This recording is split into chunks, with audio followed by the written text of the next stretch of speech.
Hello everyone and welcome back to my channel. Today I would like to show you guys the most common and most annoying engine oil leak on 2015 Town & Country. This is the issue from 2010 to 2015 on Chrysler Town & Country. And the most common engine oil leak is from oil filter housing. It's located under the intake manifold.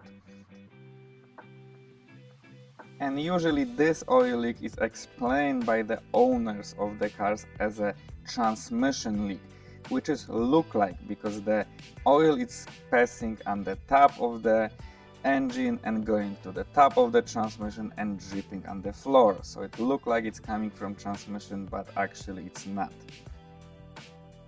It is just coming from the transmission side. So today we're going to remove the intake manifold and I'm gonna show you guys how to fix the leak. So first we gotta remove couple bolts that holding the intake manifold, and we have to disconnect everything that's holding around intake manifold, everything that's giving us restriction to remove the manifold. So I'm talking about the connectors, brackets, vacuum line, all that stuff. And here on the front there are two brackets that holding this manifold. You gotta remove the nuts on the front. Then you gotta connectors to the throttle body and other connectors to the intake manifold. And of course remember where the connectors are going so you can put this back together. You have to disconnect couple vacuum lines like on the video, and of course the intake tube and everything around the intake manifold. And this is expensive repair, guys. If you take this car with this leak to the Chrysler dealership, I believe the last customer that I had, he went to the dealership and they quoted him for around $1,500. But the parts, the seals itself are around $15 to $20, and if you can do this yourself, you can save around $1,500. And there is another bracket on the back that we have to remove, so it let us remove the intake manifold, and as well as the front one, as I mentioned before.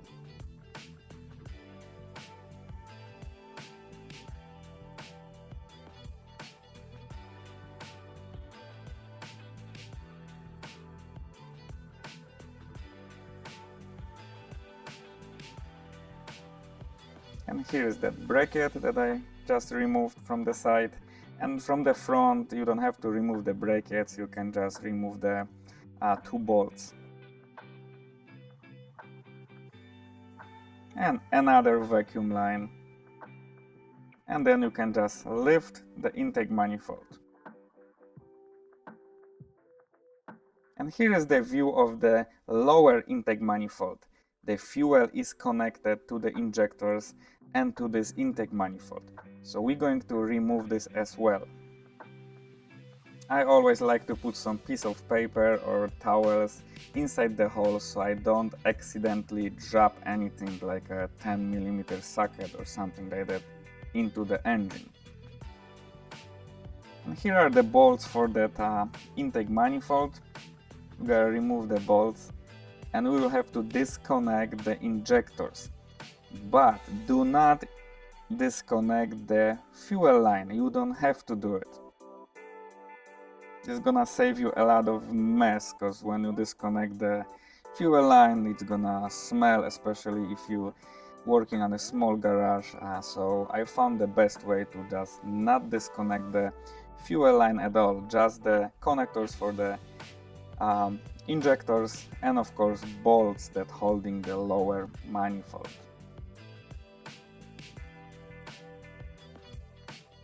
And now when I got all bolts free, they've been loosened up, then I'm gonna be able to just lift that manifold with injectors and that fuel line. The fuel line is plastic, so don't bend that too much, just lift it and put it on site with the fuel line connected to it.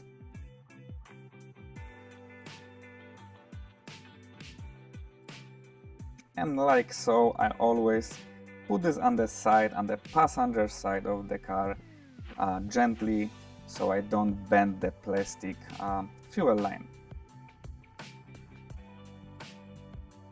And here we have the cause of our nasty leak. This is the oil filter housing with oil cooler.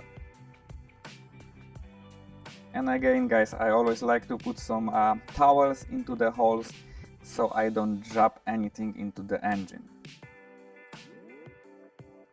And here is the housing that's causing the leak. Under it, look how much oil is there. The oil is standing there and is going on the top of the transmission and on the floor. So we're gonna have to remove that housing, but before, I'm gonna take a vacuum and clean everything around. And there is usually a lot of dust or little sand from the road, and I always like to clean it. And as you can see, this housing, the top silver one, it's a separate piece, it's a cooler, but the bottom one, the black one, it's an oil filter housing. So seals are under this piece, the aluminum one, and under the oil filter housing. So I'm gonna replace both of them. If it's leaking coolant, it's leaking under this silver piece. If it's leaking oil, it's leaking under the whole housing. So first we have to, of course, drain the coolant. If you forget to drain the coolant, you're gonna make the whole new mess. So don't forget to do it. Just do it first, or just remember that you have to drain the coolant. And as you can see, I removed the whole oil filter housing with the cooler on the top.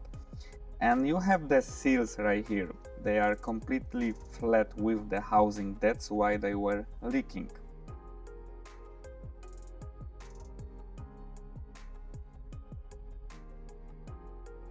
And before I install the new seals, I'm gonna clean this mess right here.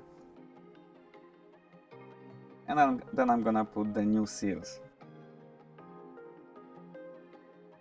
And after I install the new seals, I'm gonna put this housing back where it's supposed to go. And I'm gonna put bolts and tighten this to the specs. And then I'm gonna remove the cooler itself. You can of course do it the other way around, it's also going to work. And those 5 seals going under the oil filter housing, under the plastic one, but those 2 pieces going under the oil cooler. And just remove one by one because they are different sizes. I believe 2 and 2 are different, but just remove one and compare to other ones that you got from the box. And look how much protrusion they have. They're sticking out a lot, so I know they're going to seal. And the last one, the green O-ring, I replaced with another O-ring because the one that came with the box looked like it's a little bit bigger. So to not risk it, I just found in my inventory different O-ring that goes a little tighter, and I feel more comfortable with it. So now I'm gonna just put the housing back where it's supposed to go. I'm gonna connect it, tighten the screws, and then I'm going to remove that aluminum housing, the cooler. The coolant was not leaking on this car, but being here with that so much work and not changing it, that would be a stupid idea. So I'm gonna change it anyway. It will take me another 5 to 10 minutes to do it. So I'm gonna remove all the bolts that holding this aluminum housing. Just don't drop the bolts.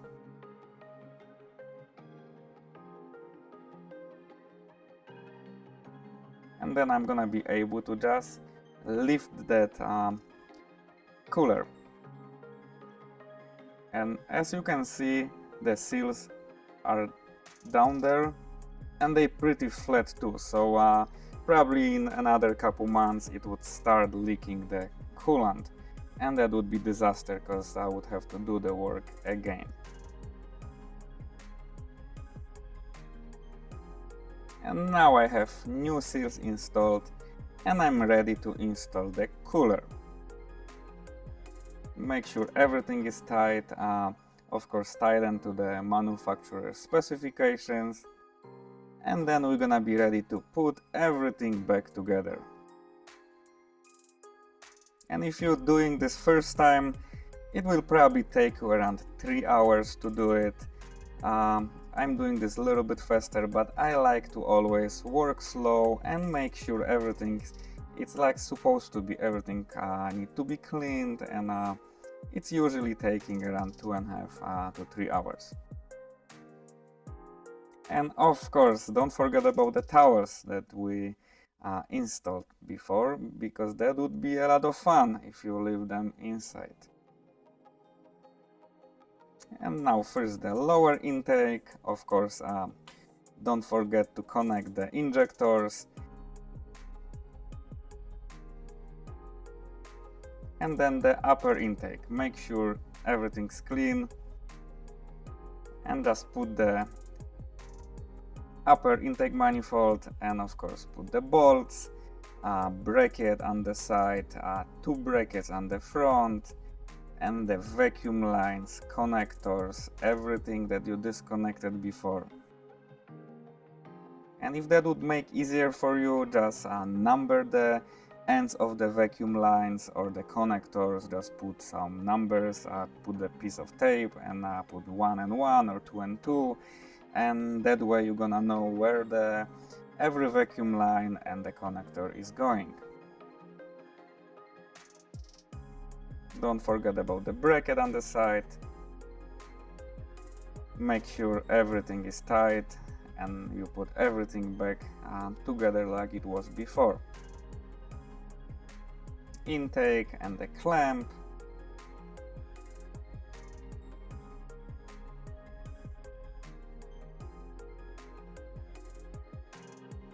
And 2 nuts on the front for the brackets.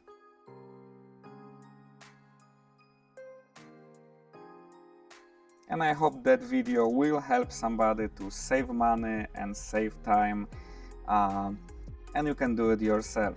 And don't forget to put coolant.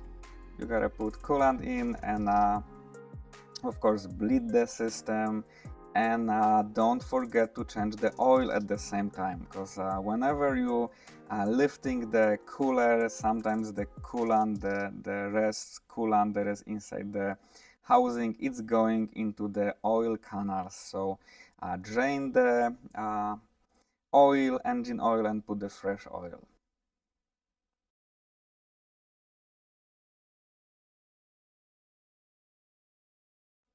And that's all, guys. Now we have a leak-free engine and everything is done properly. If you guys like the video, please like it. If you have any questions, just comment below. Thank you so much and see you guys next time.